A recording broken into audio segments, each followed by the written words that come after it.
Greetings. This is Frina Riametra.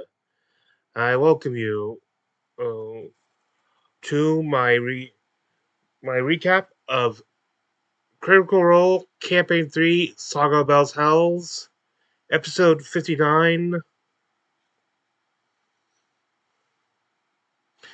Pain Somewhere Out There.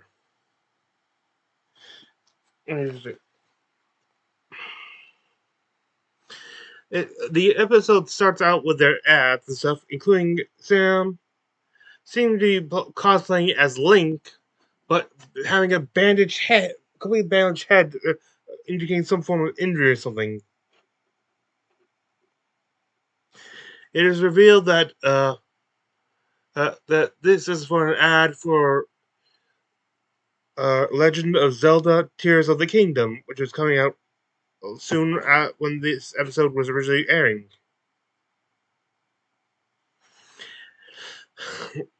As it turned out,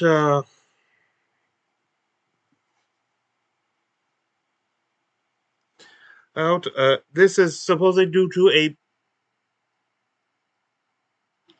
I have here pollen, but I think they said. I think they actually said pollen, but I think they mean like a polyester or something, or a part. Basically, he has a allergic reaction to makeup. It he actually shows underneath, and it seems very done over.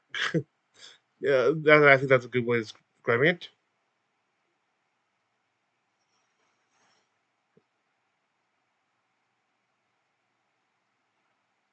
Yes,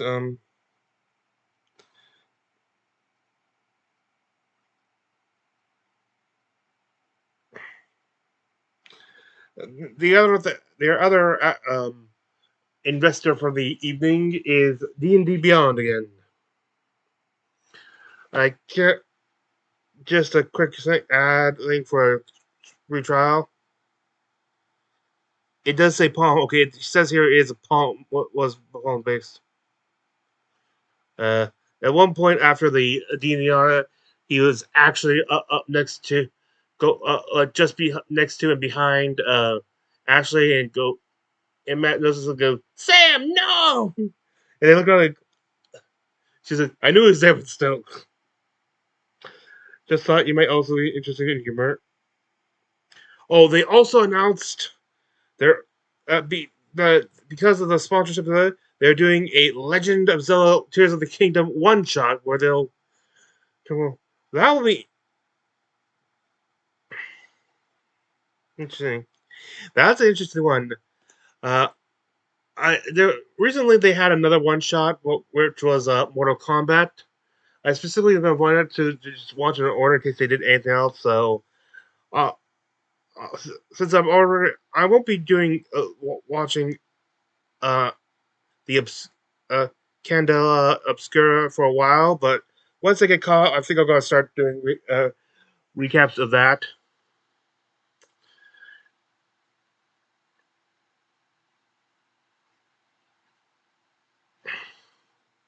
Sam got after that they banished Sam from the town. Oh, did a ad for their Chronicles Extension Volume One, Tales of Vox Machina, and then on to the show. Hmm. Oh, well, after the intro, which is still the same as it was last few episodes, we begin the recap, not of the adventures in the Derm and Wildmount, but of the last known adventures of Bell's Hells as a whole group. Their their encounters in the Hellcatch and such, and their pursuit of Ludinus and the Ruby Vanguard to stop the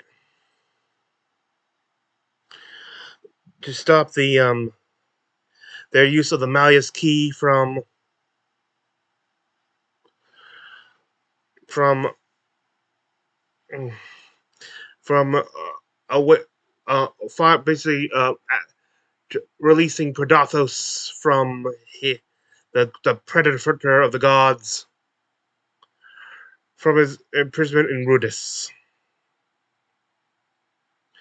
There, they mentioned how the watched Ohan Thule with the help with some cohorts managed to incapacitate the voice of the Tempest until a dark guardian sign appear, only to be then subdued and turned into a lens for nice.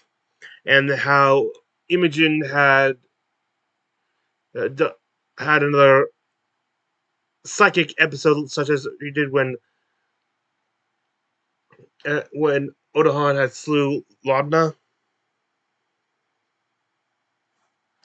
and the power using the Woodridge Born to power the device, and how the group with the one the and this is why now if you I know some of you may have already seen this or and you could just tell from the things, but today is not it. We now are catching up with the other half of Beltels, Ashton, Laudna, and Orem, who after this we find them now in a geothermal active gorge.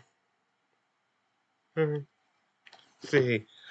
Later on in this recap, I'll be focusing more on the wiki things because toward the end I was starting those off when I was originally watching this. Sorry, it was a rough day.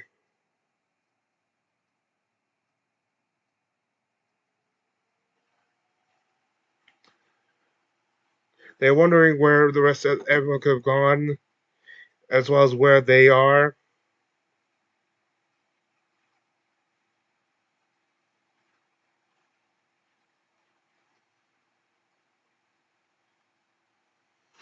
Unlike the other group, they could actually see Rudis low in the sky with a beam of light heading toward it, so they are much closer to. So whether and they do and they take quite a bit point of this episode trying to figure out where they are and stuff. They are much closer to at least Marquette, at least, if not on it.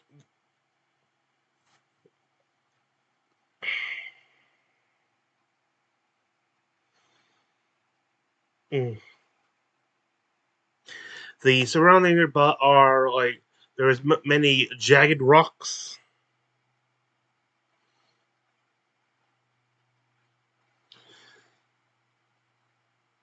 and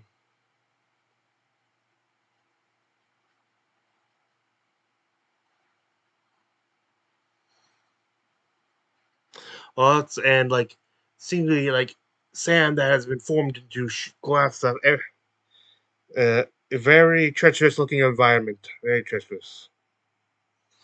They do some like after making some calculation, they determined that where they're seeing Rudis from is in the south.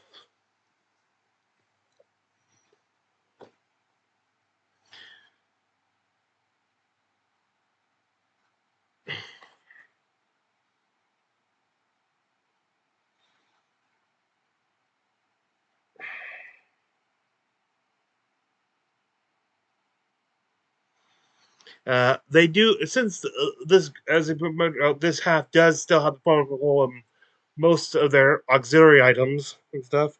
They have them, you know,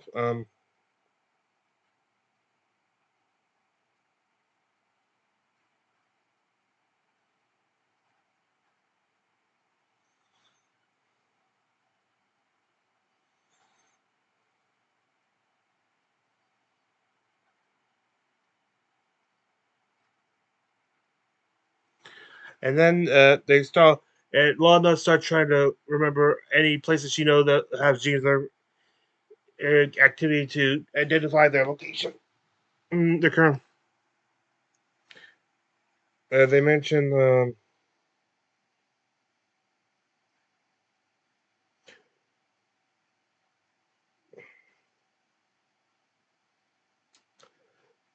yeah, my writing was not good that while watching this.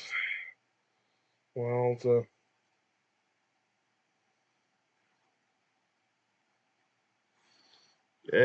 well, they basically locate.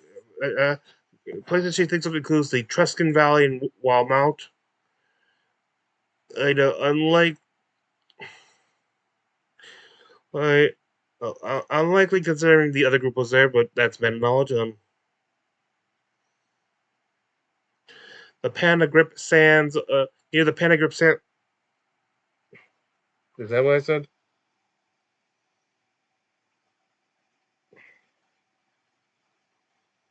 The Near the Panda Grip Sands in the ends of Marquette.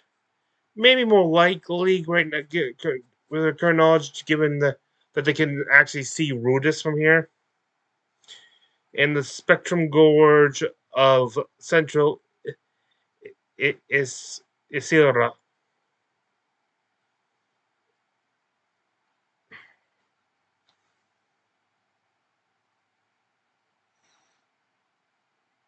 They do examine themselves and said, despite the injury, the being roughed off by the battle stuff, the actual transport there seems to do no additional injury.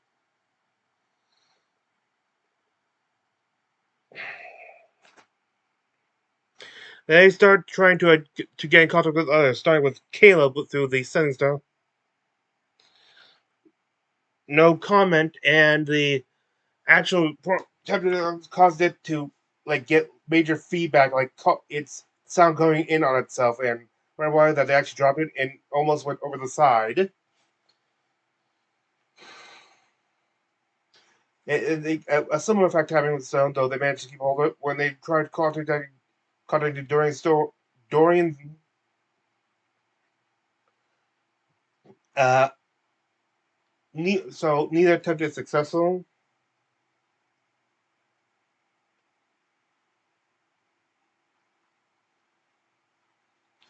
and Imogen does have Pate right now. I think there was some concerns like not last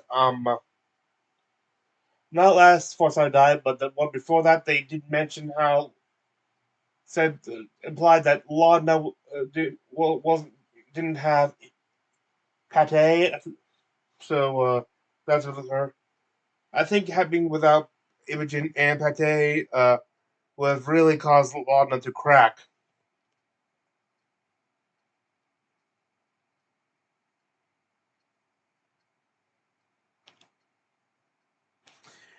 She sends a proposal and sends him to scout the area. Over they're right. Oh, I forgot that when they land, they're sort of like in the gorge, but not at the bottom, like on one of the sides of the cliffs, halfway down. Except the the downward gorge doesn't seem as good as all. While above it, they notice like a vast form of tree wilderness, like if not a jungle, then very thick forest.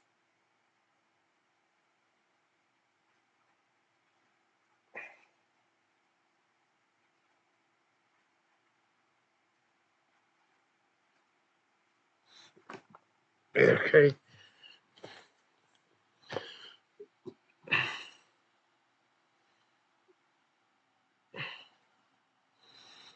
Okay.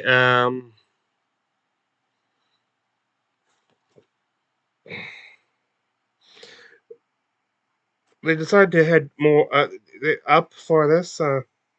It is a sharp climb with the jaggedness of the terrain, though they but use of Lana's immovable rod, Orm is able to help climb up and be able to get the others behind him. And they do talk about like the operation line. Originally, next would have been Lana with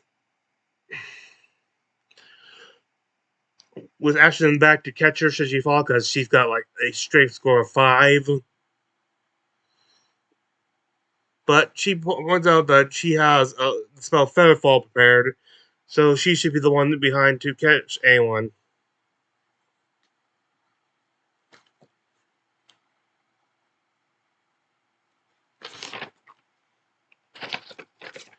They do note that this day does seem to so uh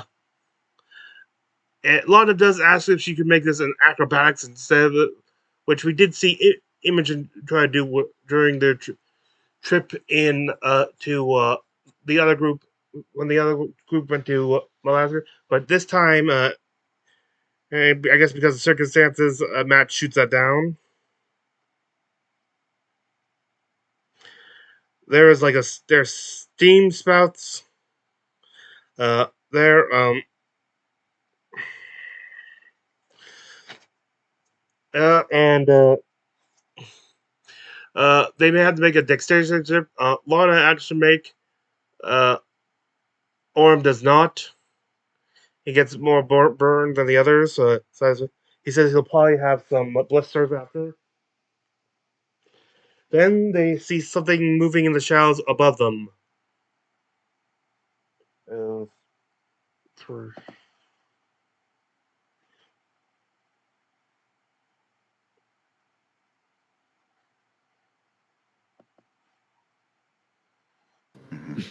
Slough off. Whatever, slough off. I just like to point out how weird it is to only see 3 people. Even when we were just there was like 4 like nice even like there wasn't just one person on one side and stuff, and it was quick. But for good wildness, this was just unsettling. Just seeing so few people at the table. Slough off. Continuing to climb using the same technique, you make it up 2 more ledges. As you reach up... Oh, for the love of... I'm reaching down and pulling you up. Oh, okay. Oh, my God. Let's go that way. Oh, there's supposed to be someone up there and trying to make it go, like, try to sideways down. Try to spider climb, not the spell, my way sideways. Oh yeah, and she realized So that. you're all I making have a... spider climb. I could have done that this whole time. I haven't played this character in months. Do you? I do. You both carefully... It's a 2nd level spell though, and I am a little tapped, so I don't want to spend it unless I have to. Okay, so you're holding off for now? So I'm gonna just stick with the plan. You can always kick it on in an emergency. Yes. Perfect. Can I get a group Stick with CrossFit. stealth check? Stealth check. As you now stealthily This attempt will to be climb longer. past this ledge. Stealth check. 18. 18. Come on, gang. The fuck is wrong with you? That was a journey too. Natural 1. Oh, that's like I wanted to show you 19? guys up. Oh, just wait a little bit. That's a dead even one. As you begin to climb up, in deciding not to cast your spell, you carefully begin to... No, it's good. I got this. Just as Core needed a workout. this one little outcropping that you had used to push off with your foot just gives away and snaps under your weight. You actually fall about 2 feet of rope, kind of tugging on it. Your foot catches another rock, which cracks and falls again. The rest of you hear of the rock stumbling, and her calling outward. Oh! My knee! You hear movement from the nearby shelf, scrambling towards you. Okay, I leave the rope tied to the rod, and I immediately climb up and get up and go, hey! The minute, Up on the ledge. Okay, the minute you do, you jump and run on the ledge, looking right into an individual standing there on the edge. Amy, if I could have you... Shit, that was fast! We actually clink up, move down. Oh god, Oh, right. shit. Let's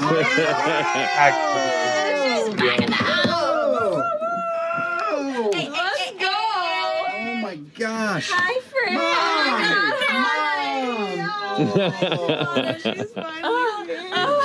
Welcome back, darling. Welcome back. Hello. Hi. Stab you. Dang. Still time.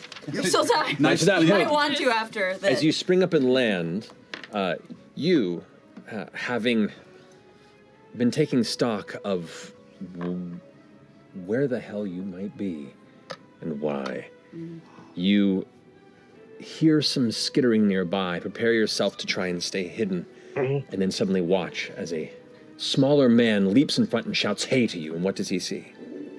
Well, there's a lot to see. So maybe we'll start from the top.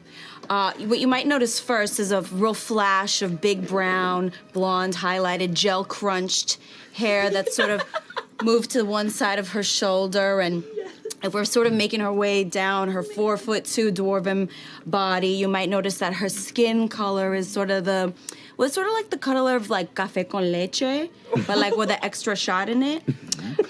So like kind of dark and Latina flavored, and she's covered in sort of colorful traditional tattoos. And she's got a lot of them, but 2 of them stand out more than the rest. There's one on one of her shapely biceps that it's sort of like a heart, like a banner heart tattoo, but instead of mom, it says me. And There's a picture I'll show you. I just want to let her describe. She's got a really large cursive D, sort of like adorning her neck. Right next to the 2 hoops, she has to say "fuck off." Yeah. And her body looks like one of these like, you know, those party balloons, like inflated party balloons that people move into shapes. So, like, you take one and twist the middle like a few times, so she's like real tiny in the middle, but like big up top and on the bottom. And she's sturdy and like really stout, but kind of like committed to being hyper feminine in the way that a lot of women in male dominated fields tend to be. So like a lady cop with like acrylic nails or something like that sort of. And she's got these really pronounced eyebrows, but she has like a slit in the middle that's sort of shaved in. Cool. And my favorite thing about her is that she's got a little Monroe piercing that looks like a diamond beauty mark, you know, like a little. And her vibe is very much like my Nuyorican cousin meets like a rockabilly sort of girl, meets a mob wife, meets like Real Housewives of Staten Island. Getting happening. And she's wearing a corset and pants and jewel-encrusted boots and a really ornate gold belt where she's hanging like a really cool great sickle, and then also a whip. Sickle. And her face looks pissed as fuck. Oh, hey. Who are you? Do you live here? No? Do I look like I live here? No. I'm sweating, first of all. Where the fuck are we? Okay, that's good for now. This clip lasts a lot longer than I thought it would. She identifies herself as... Hang on. Mona.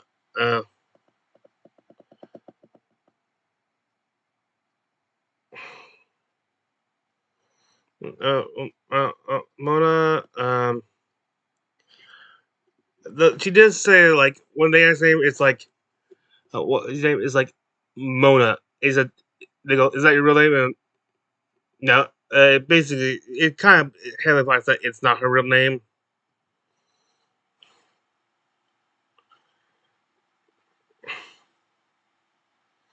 But she's not going to trust her real name until for right now.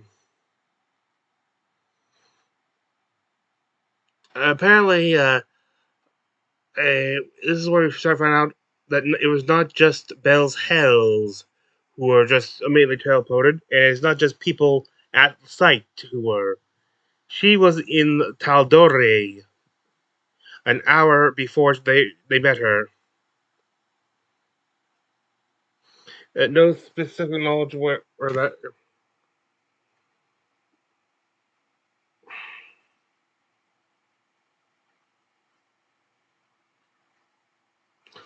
Okay, I was supposed to break that into 2 parts, but she was looking for her ex-fiance, who left her at the when suddenly she heard a male voice from the sky, like it's giving a speech. Then there was all Kraken. She was also in the gorge. When they inquired about what the voice sounded like they asked if they have any idea. They asked if it was like a pompous, like too high, thinking highly of themselves. Because, well, yeah. So she basically heard the voice of lewdness.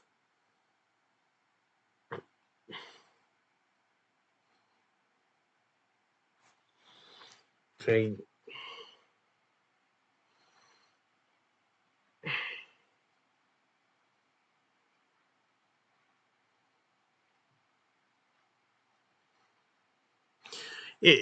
Something to note, like I think it did said like on her stats that she was a barbarian rogue thing, but it is in note that she was able to identify that Lodza's name was named after is also the name of a poison. So interesting thing.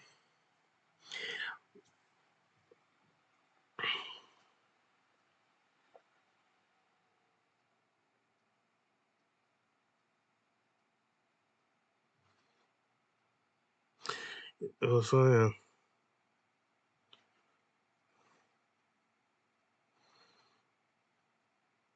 Uh,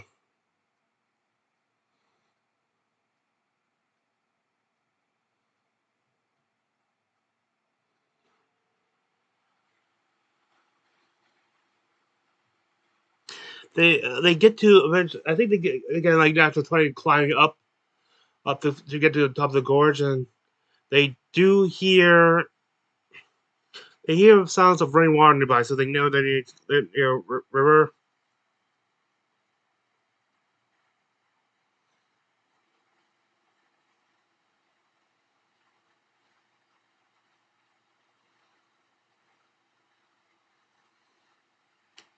And based on more location stuff, like and some of the scriptures, I think we get it was safe to say that this was not wild mouth.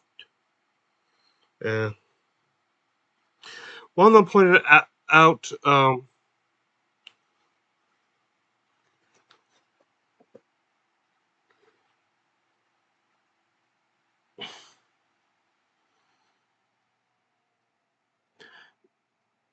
that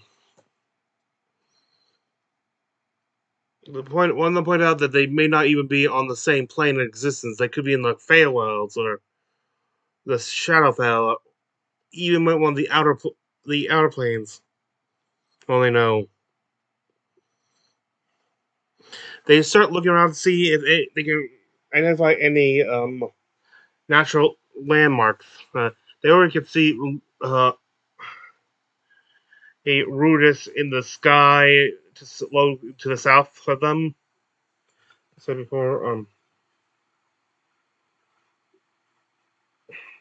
To northeast, a mountain kind of or looking correct. Then more directly north, like sort of in the distance, sort of not quite next to the other stuff. There's this one very large mountain. Its peak is hidden in clouds and stuff.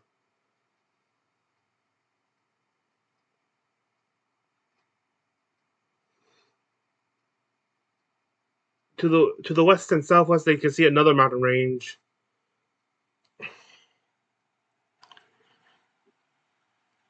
range and stuff. Oh, Orange climbs a tree to build up back in the low ground, and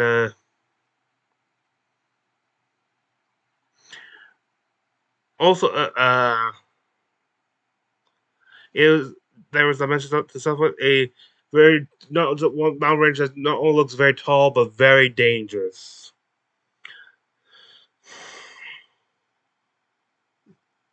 Gets more jagged and stuff. And directly south of them, beyond grasslands, the faint glitter and stuff of the ocean. There's a hub, and they what also was noted before was there were lights of a apparent town in the distant valley.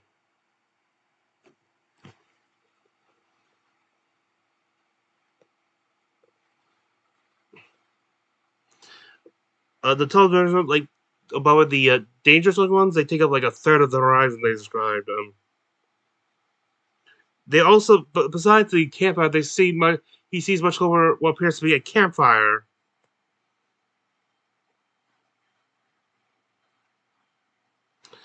Uh,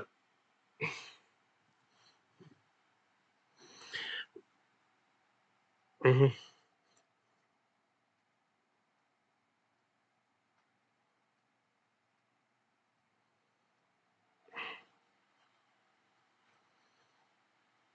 for now, they follow the river, the east, and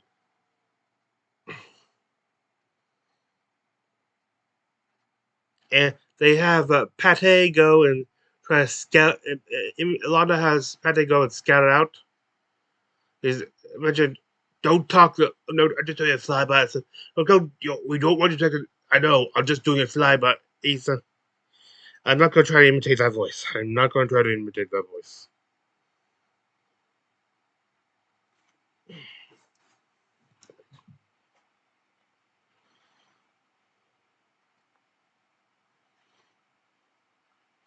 They find a clearing.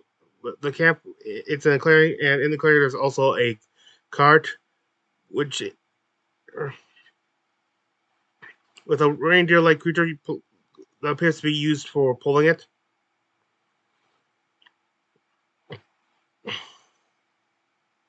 And there's a figure in like a green cloak warming himself by the fire. Let it.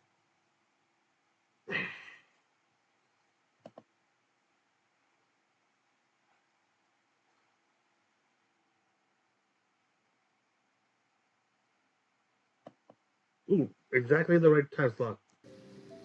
Excuse me. Udkarsh, could you come to the table for me, please?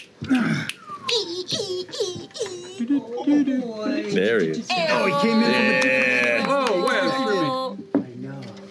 Production value. Hello, everyone. Hey, buddy. Welcome. Okay. Hi. Freaking do this. Welcome.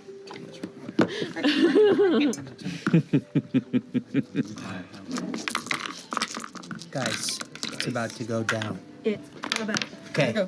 All right, so Yeah, right. as you are kind of in the center of this forest, the fire in front of you, you hear a voice introducing themselves or getting your attention from just beyond this small little kind of cracked grove. What do you do? I freak out. Oh my God, what is that? I turn towards the direction. I'm not very good at this. But You did check to see if there was one, but didn't spy, right? One did. I close my eyes and I fire off a crossbow into the darkness, hoping I hit something. What Pate didn't notice was one of the tools in the Pate side was right one. there was a crossbow hanging off the edge.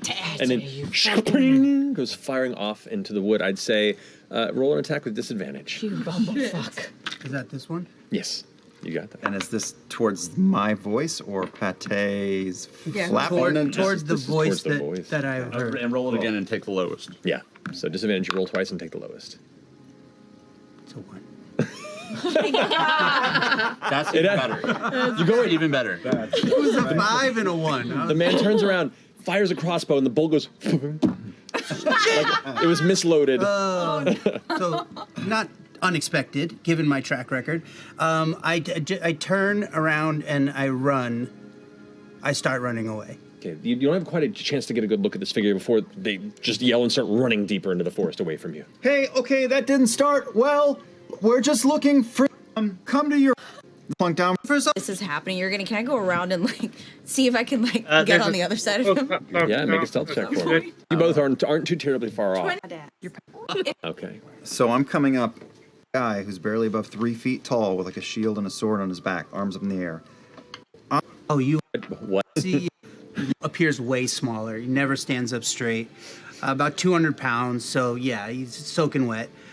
Sort of light, like a coat hanger. You see a half elf. He's built like a coat hanger. Long, sort of lithe. Oh, he's 6'4", but appears way smaller. He never stands up straight. About 200 pounds, so yeah, he's soaking wet. Long, delicate fingers. He appears to be a young man, but you're not really sure what his age is. No scars, markings, no tattoos. Brown skin with shades of green and gold, kind of a little glow to him. Totally unkempt, mangy hair. And his eyes, you can see in the dark, are large. They're gold, amber.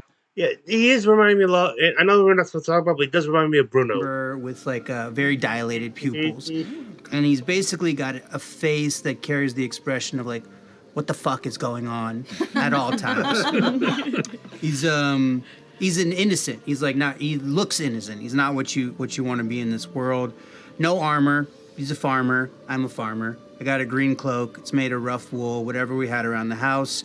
Leather shoes, and like a potato sack, basically, with rope pulled together. And I have a crossbow, as you now know, and some other stuff. And should I tell them what weapons I have on me? No, they haven't seen anything. Yeah, We'll go find out fuck later. yourself. And I think from the other side of him, I'll just yell to Orem, I think I found another dead one. Yeah, and with that, he found that and revealing location, and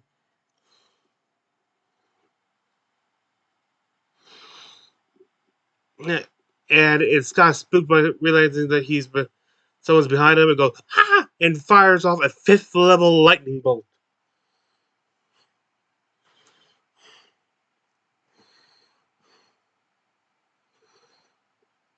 As long as they're trying to bring an Eldritch Blast, but stop.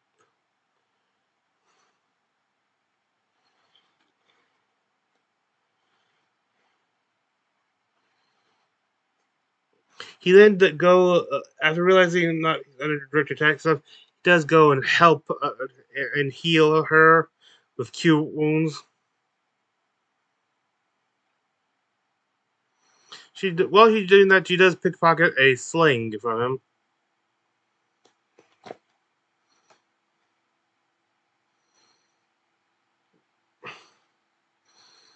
Is that then we learn his story, just like Mona, he's on top of a mountain, as he called it. He was like tending his flock of sheep.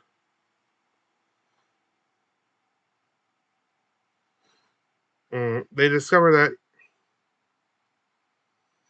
that he was specifically from the Sirius Mountains near his Pride's Call. I'm not going to show you this, but I still have from my recap days a blanket map of those. I think I may have. Yep, I can see Pride's Call right there. I'm not. I'll show you. Maybe I'll show you later. There. He was also tending to his sick brother,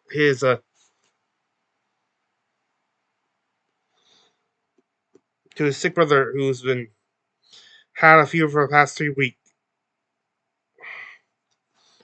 3 weeks. Before I go on, something I did want to show you. We got a previous episode with the other half of Balzos. This was Sam's. It's just we're not going to see this for a while because we're not moving to the other group. This was his a gimmick today. Where's Vaxildo? Like I guess like a Waldo thing. Okay, that's that.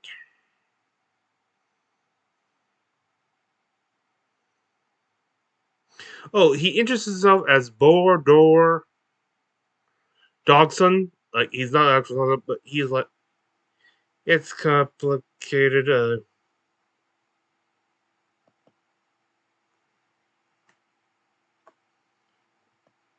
Hang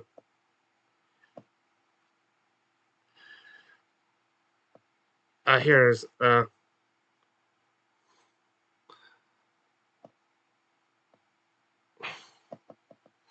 Bor'Dor. He is a.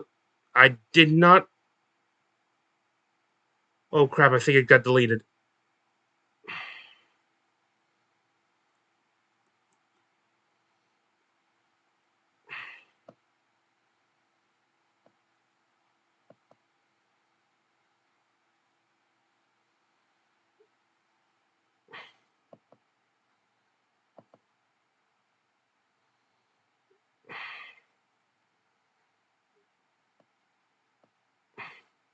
Okay.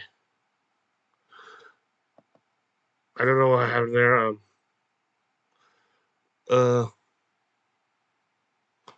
He realized like it's only now like after this all happened that he realized he just like his powers and stuff. He's a sorcerer. He just inherited powers and stuff. And I just pointed out he just only wicked now. He's already a level 9 caster. 9th level.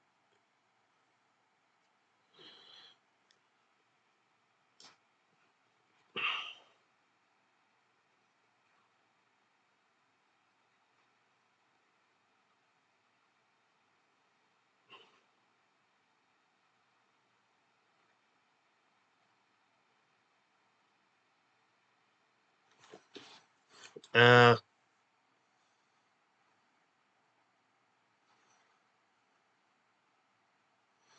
he heard the same thing, like a voice from the sky, very pop stuff. So he also heard Luna's voice.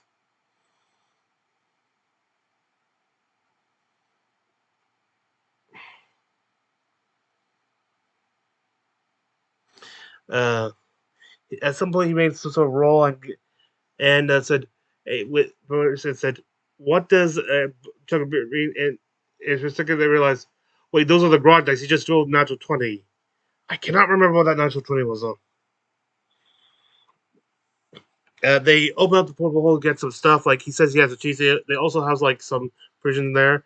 But when they look in, they realize they still have bodies of the Ruby Vanguard in there. There might be an odor.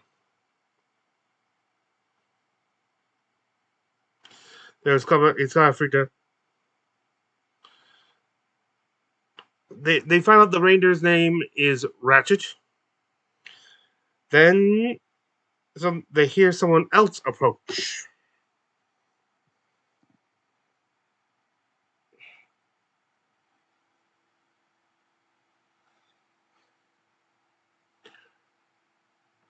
Not yet, you.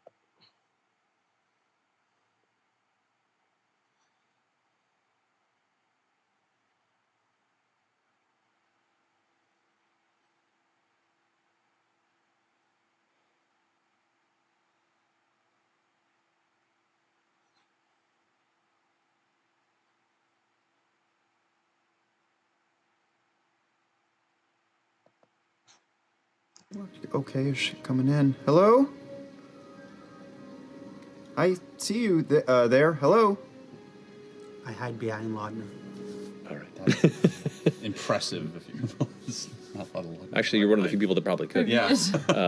Emily, if you wouldn't mind joining us at the table, please. Which side? Which side? Which side? I don't know. Which side? She's coming. She's coming. Where? Hey! Welcome. I forgot my pen. Does anyone have one? I got my We got you. Hi. Welcome to the table. Oh my. Everyone here is super lost and we have wine and cheese. And meat. Oh, I think I'm not stealthing up at all. I am here, dispatched on a mission, and I want to meet people. All right, then as you kind of step out of the shadow that is naturally cast by the darkness here, you also pick up quickly this person is walking with intent as they approach the campsite. Yeah, think like Greenpeace clipboard person. That kind of intensity. outside of a Whole Foods. And with that intensity, you see I'm like sort of like I am a elf from the Shadow Realm. So I'm like a goth-looking elf with like pointy teeth. I just want to point out, when she says shadow, I think she means the Shadowfell, which I think the term for her type of elf is called like Shadowkai or something. Pointy ears, like Real quick, what the? Yeah, here's something of her artwork.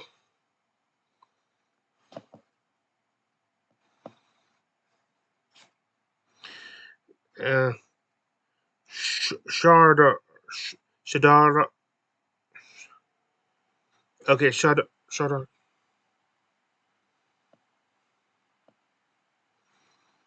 Yeah, I'm not done with that. emo girl tattoos that are like runes, but runes instead of song lyrics, and like a little raven on my shoulder. But I am dressed in like the formal attire of a mage's apprentice. So I have a little academic beret, academic blazer, total indoor kid vibes. I've got like little silk stockings that are already like torn in several places, little mage booties that probably are only meant to like climb a library bookcase ladder. Yeah, and also the most important thing is that you see that I'm probably I am coming out of a tense conversation with a book. Hello. Hi.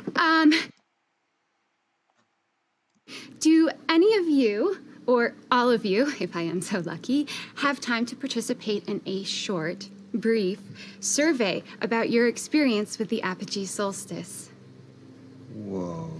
Fucking sucked. Okay, I love your enthusiasm. Can I One just... star. 0 stars. Okay, I will take a note of that. It seems so soon to already have like bureaucratic surveys being done. Yes, well, don't underestimate the forethinking of the cobalt soul. I'm gonna. I could identify her as a wizard before stuff, but when I thought of that, I was kind of worried for a second she might be from the assembly, surplus assembly, like not fully indoctrinated stuff, but some of that. And I kind of had a little thought earlier too, like a sufficient, like when Mona was talking about her.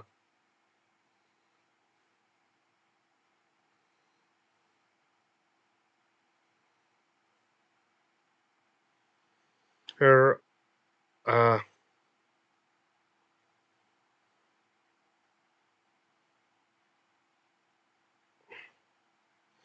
about her ex.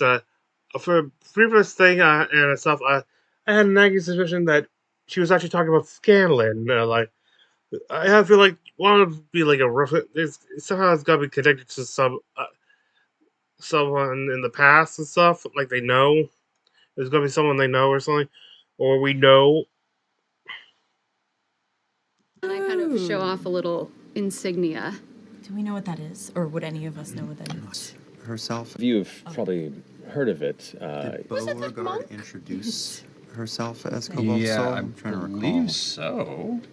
Maybe I'm not. certain if If that any was of you part the intro. needs like a little primer on the cobalt, so it's like crazy that you guys... Well, anyway, stuff.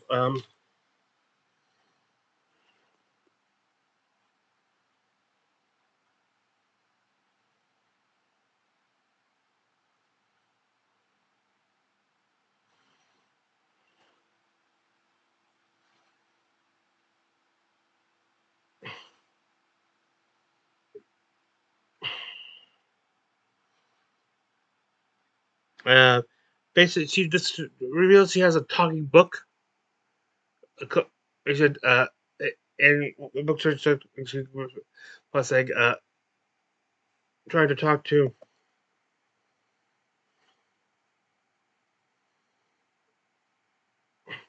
Basically, she's there for a survey about the cobalt. So this goes on the apogee solstice,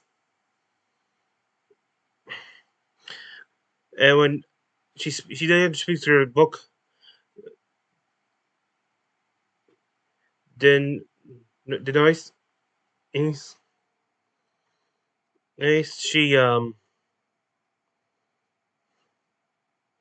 who tries to reprimand her or stuff. Hearing this, Mama doesn't know she's talking to her book because she doesn't know the book talks, and is a little concerned because apparently her actual name, because she thought she said Denise, which is Mona's actual name.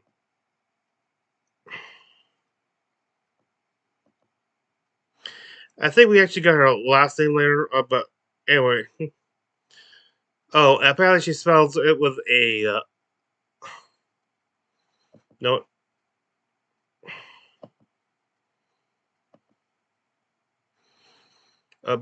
Bem Machu.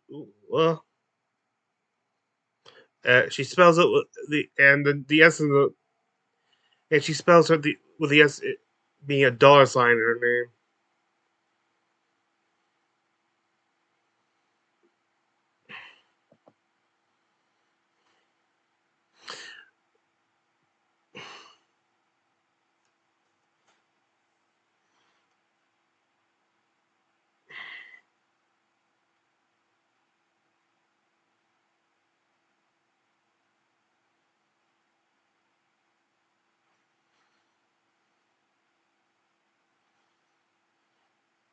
He explains that Denoise is like an old wizard who's been whose soul was trapped in a book, and it's been held by the whole kobold soul for years and stuff. He also serves as her spell book.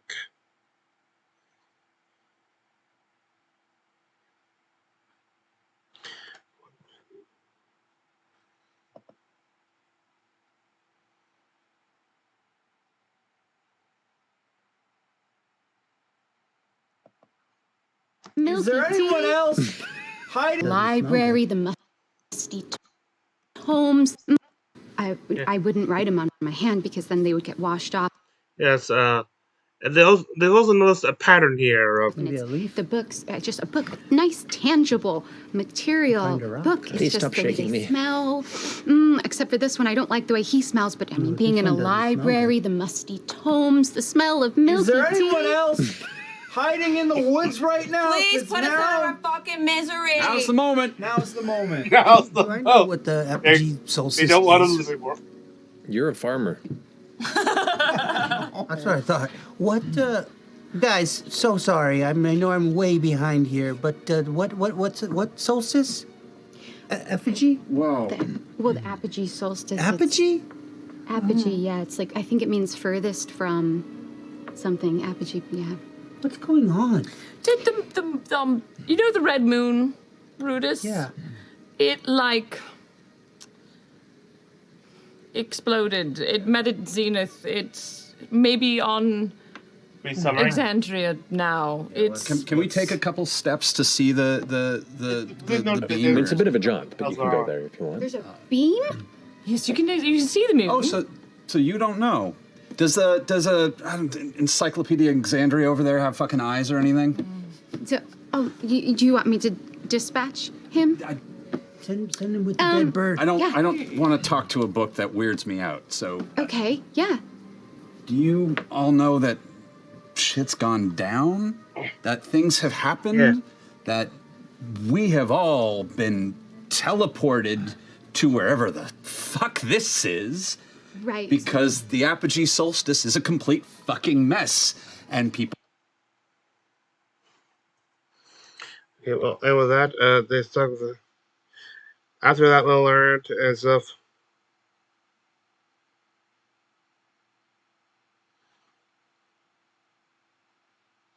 at one point he mentions how he has like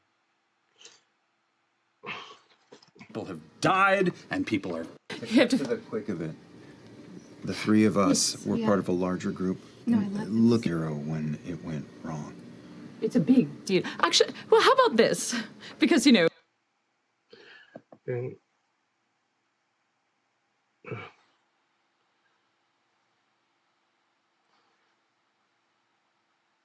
apparently her book was also serves as a chaperone mainly for her.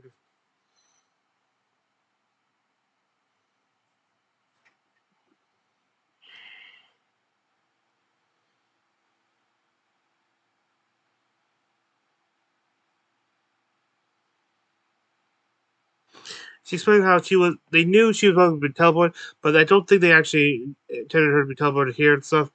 I think they are actually going to teleport herself to a city, but then she just so happened to be also transported as part of whatever event happened, whatever magical effect happened.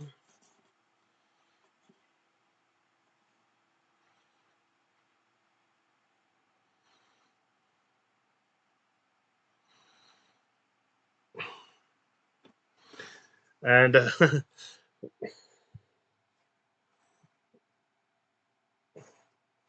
and At one point, Denise threatened someone with her nails, like she said, "I will cut you." So,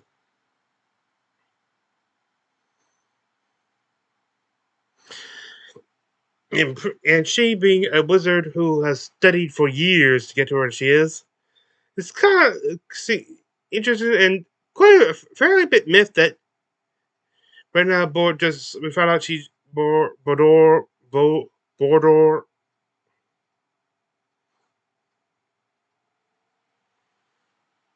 can just tell you use magic. She just said, point out she's never field tested her spells.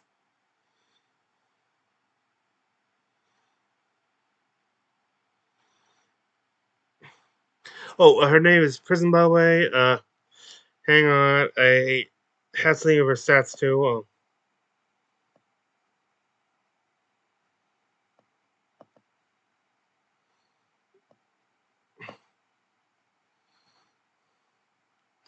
Okay, let's drink dump.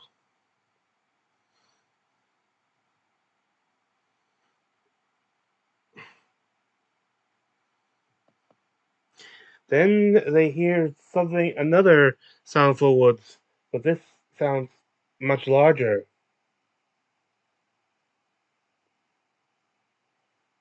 He's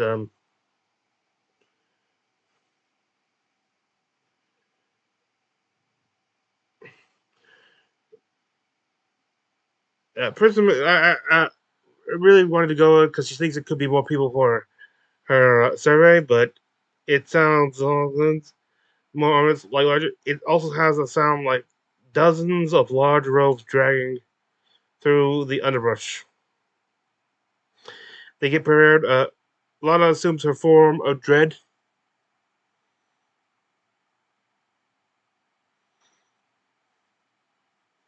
They all have mostly have degrees of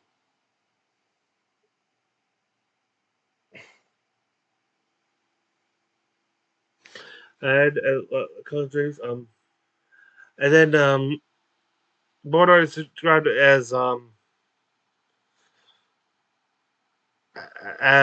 screaming bloody murder and vomits, which basically definitely lowers their this entity, which is referred to be a large pl- which which they can see has a large plant-like tendril, which emerges from them, and that's when they enter break. There was this real cool ad about for the Tears of the Kingdom.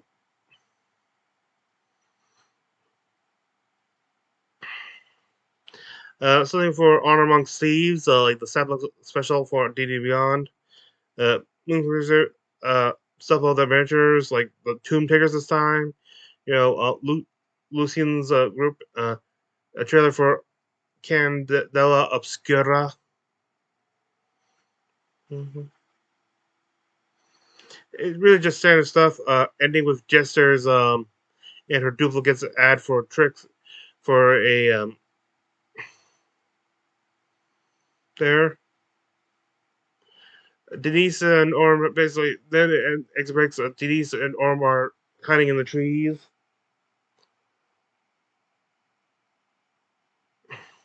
Ashley takes over. Prism Prism casts great ability on herself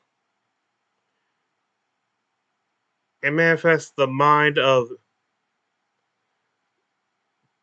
sending her raven. She also sends a raven she calls Mother.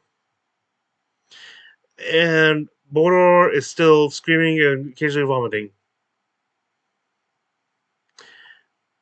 And then they say come out, or more accurately, they come out. There are two of them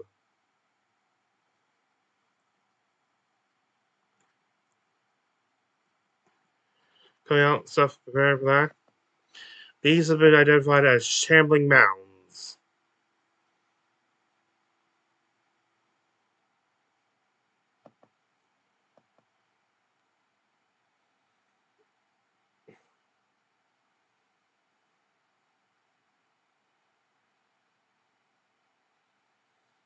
Okay.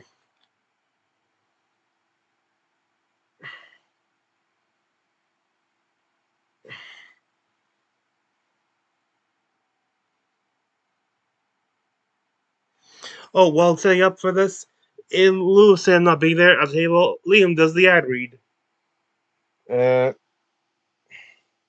it is revealed to resist when shooting a fire spell at it. That is, they are resistant to fire.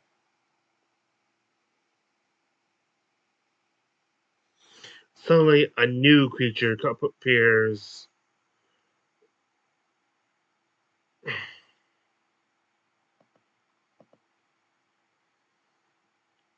This, which has been identified, and I think I've seen the other campaign stuff. Maybe a different okay, or someone else saying it's a corpse flower.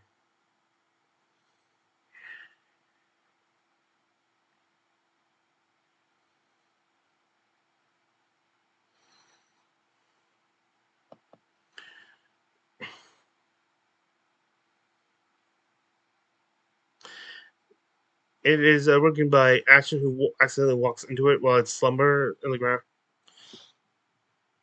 I guess. Uh,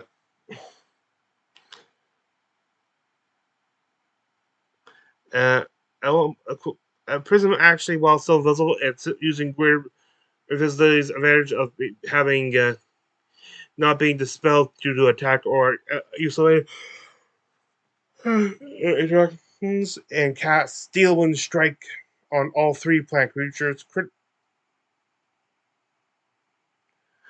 two of which end up being critical hits. One's succumbing to your wounds, the other one,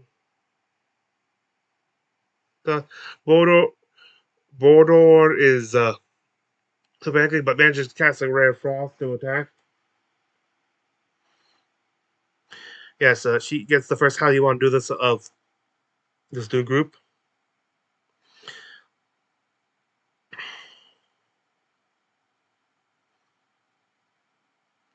At one point, Law Knight uses a Wither and Bloom spell. Uh, Orm gets grappled by the surviving mound, which also eats it, which is something I noticed a lot about Matt's creatures recently, like what he's throwing at them.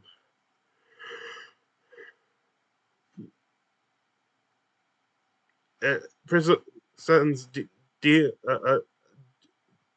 to through the creature casting dimension, and basically uses him to cast dimension door to get Orm to safety. Oh wait, sorry, I call allow combat.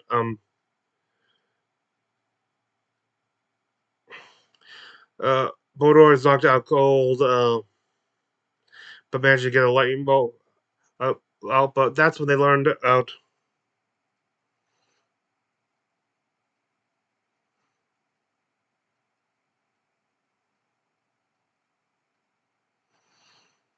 that it is immune to lightning damage.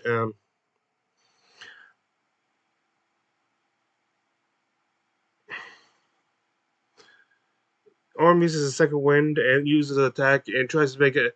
Ends up with a tripping attack, which does cause a fall, but mainly cause the extra damage from the attack.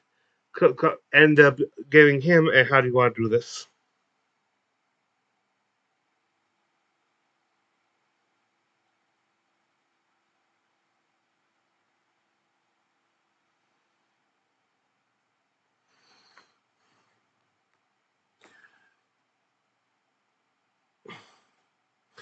Uh, a Chili Just Mulata there sets up for Denise who basically gets a killing blow or whip, or she described getting. Basically, she has, as they say, a dominatrix. How do you want to do this?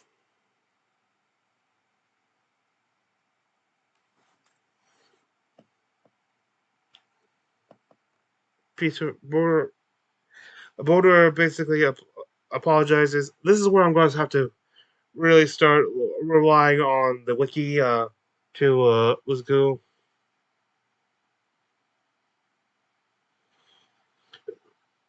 Prism is found the whole her first encounter. They discovered that Ratchet the Reindeer has fled. Bor'Dor is sure he'll come back. They decide to use the corpses from the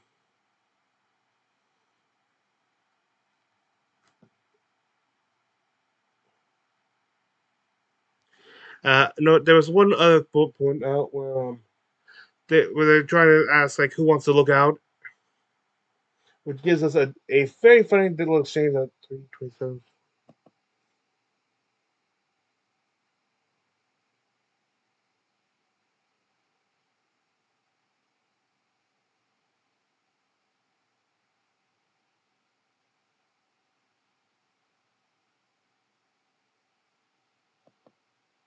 We don't make noise anymore like before, and just take shifts and. My hearing is exceptional from working with the sheeps on the mountain, and I want to thank you for saving my life multiple times over just now. I'll take first watch. I don't need much sleep. Can I ask how hearing comes into play with working with sheep? I was just thinking that. I'm such a curious girl. It Curious girl. just popped into my head. I think because they're such quiet animals.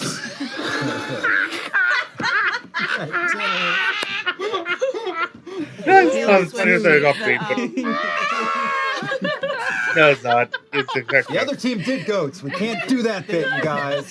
Quiet hearts. You have to be able to hear the sheep's heart beat through the wool. Well, if they're good, stray sheep, right? I just imagine want you to have be to find a benefit stray to the group. I'm feeling very insecure about my performance in this my first battle. I just want to help in any way I can. I really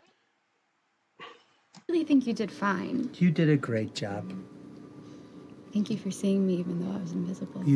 I saw the book. Eventually, they decide to go to find shelter. They find a small cave nearby. They wanted. Prism originally offered to do a glyph of warning, and it's like offered to do a glyph of warning, which they accept. They debate on how to best. They decided that Ash points out that while putting defending the mouth of the mouth of the cave with an exploding root would be cool. Well, like it could also trap them.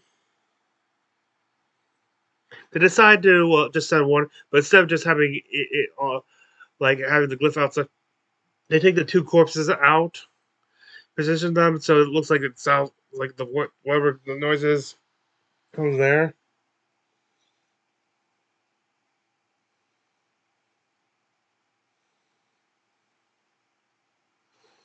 There.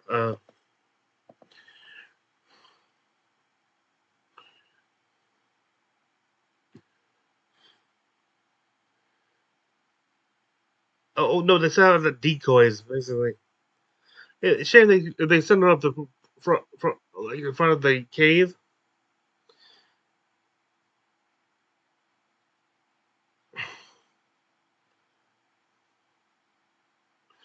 Cast magic mouth to shout if anyone's nearby. I could swear there was a cave. Hey, personally, I thought it would have been funny, like if the word of distinctive word was having it so it sounded like the corpse, like when they get near, say a curse on you, or as they like a curse on you, they would make a lot of goat sounds. So they were discussing how to defend, and they start explaining to, and the members of Bellseller start explaining what happened with Ferdothos and the Apogee Solstice, and try to figure out what the current goals is, and basically finding their friends. And so at this point, they think this whole part think they've actually lost. Like it's all the only thing now to do is relocate their friends and try to survive whatever new world there is. Bor'Dor just wants to get back to his place in Pride's Call. I think this is actually where we hear the name Pride's Call first, but they settle down for the night. Prison Bor'Dor take first watch. They discuss whether or not it might be better or off with if the world was without God stuff. I think Bor'Dor is a little more because he. Not Bor'Dor. I think it would. Sorry, Prison is much more this because one because as from being from the show, the main deity worshipped by our people is the Raven Queen, Matron of Ravens, who was of course a war. So that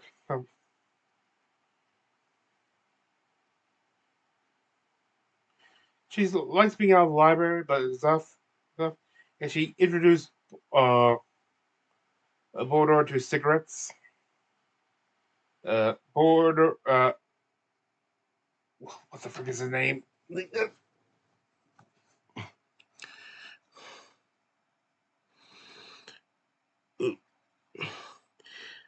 I'm just calling it sense to say Bor'Dor because I don't want to pronounce that. Ut, uh, Akash, Akash. Good grief.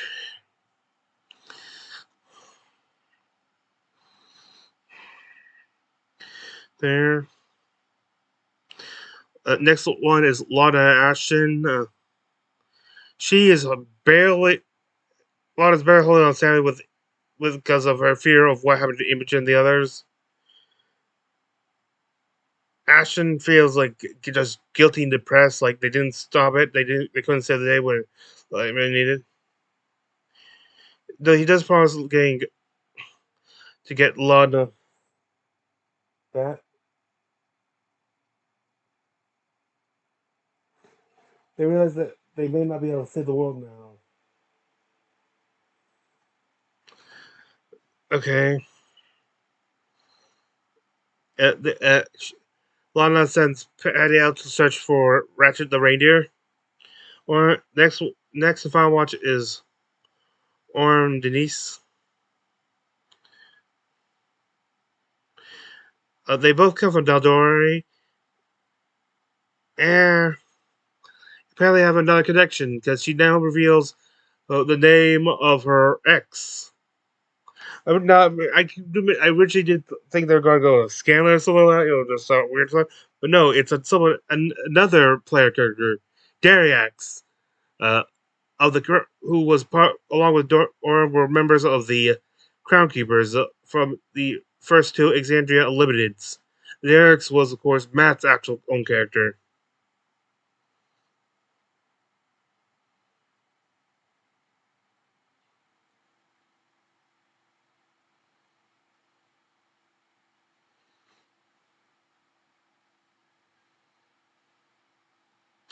She points out that if he's a little guy he sees on the wanted posters, and Orm does not know about a wanted poster. They talk about what went wrong with his relationship there.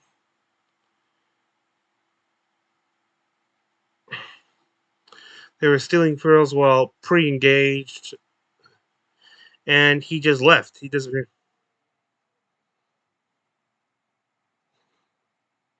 And a lot of people are coming after him for missing money and stuff. Like, he's pissed off a lot of people. He found she found him in Sylra, but I barely remember any of this bit. Like, I had other stuff I was having to do at the same time, and I was kind of tired already. So you point out he's a good guy, and they agree like he has deep down is good, and he's a hopeless romantic. Or was having like flashbacks, or like I guess you should say probably more like it'd be his post traumatic stress, PTSD.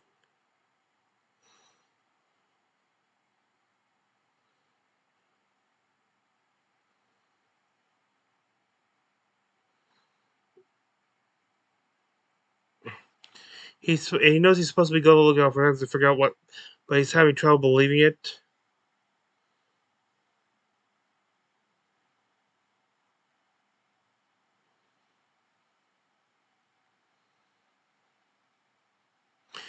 Orm, just as he says, is feeling real small. Come morning, Orm climbs the hill of Fine Street and looking around him, he now recognizes these as the Ascendant Bridge Mountains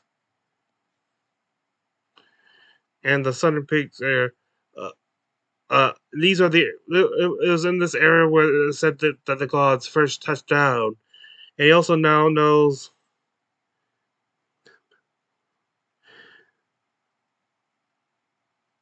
This is the Denethor Valley, and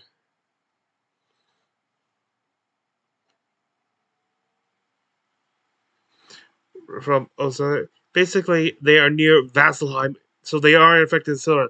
And yeah, more stuff on Scylla. That's like the one place we had very little as much fleshed out. We only was there a few times, and mainly just in Vasselheim during campaign 1, like with a proof shop shy with the air shy.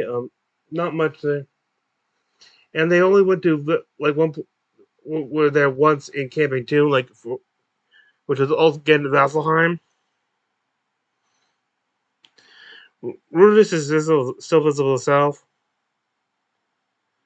and it seems to be beyond the which makes sense because it's still on a different continent. There's a road to the Smallville. Pate finds with no but has no information on the reindeer. Though he'll be okay. Prison offers a fantasy, but not to, as the reindeer will probably just show up eventually, probably in town. And they head to the nearest town, and that's where this episode ends.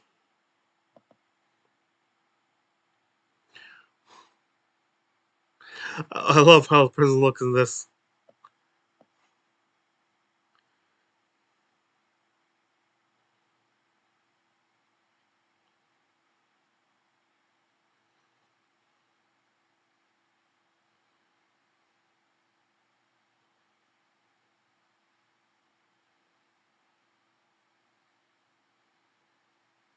Okay, and with that out of the way, I guess all that's left. Oh, here's a thing of Frank's call there. Oh, good grief.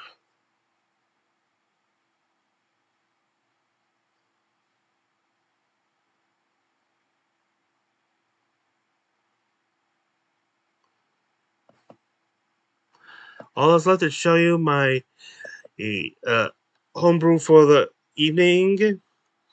This is something I made literally like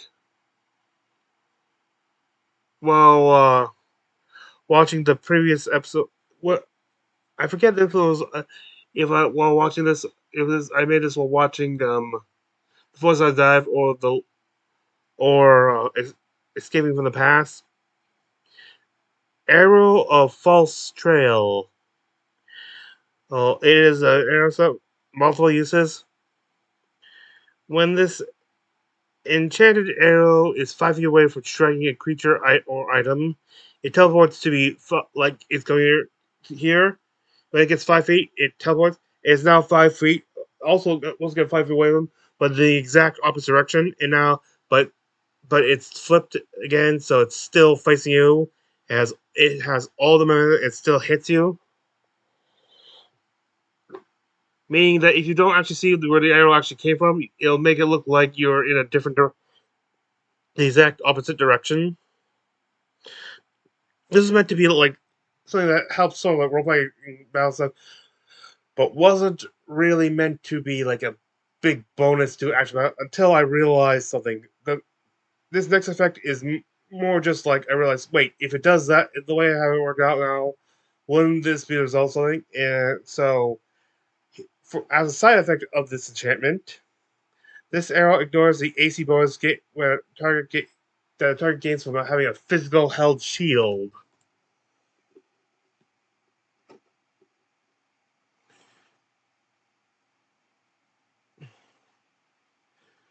Yeah, and it says here, and I had it here that if you use if on that same target you use another arrow false trails, they'll make an intelligence or wisdom check to determine to try to figure out what the arrow's effect might be.